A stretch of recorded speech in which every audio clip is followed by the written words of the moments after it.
My name is Eddie Castis, and this is The Watchmaker.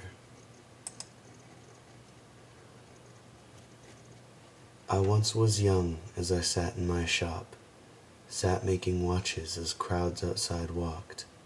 Enraptured in clockwork, I lived alone, my dreams filled with ticking of many a tone.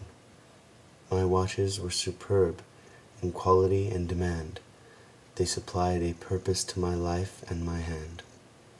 Then on a day that was particularly cold, a young dove breezed in with a heart made of gold. She took my hand and we dashed away on new adventures every day.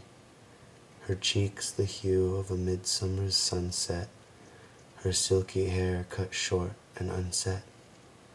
She showed me a world outside of my shop, where my dreams ticked no more and I was on top. Then with a wave of her beautiful arms, accompanied by the slightest wink in her charms, she shattered the world which she had shown me, eviscerating my dreams in chaotic symphony. Her tragic eyes like oceans of warmth enclosed me, pale crushing lips devoured my reverie. And then she was gone, as if never there, left to my shop, alone in the square. My hands shake now with the watches I make.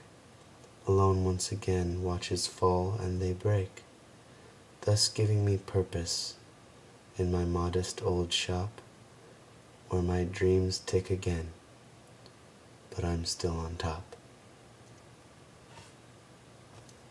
Thank you for listening.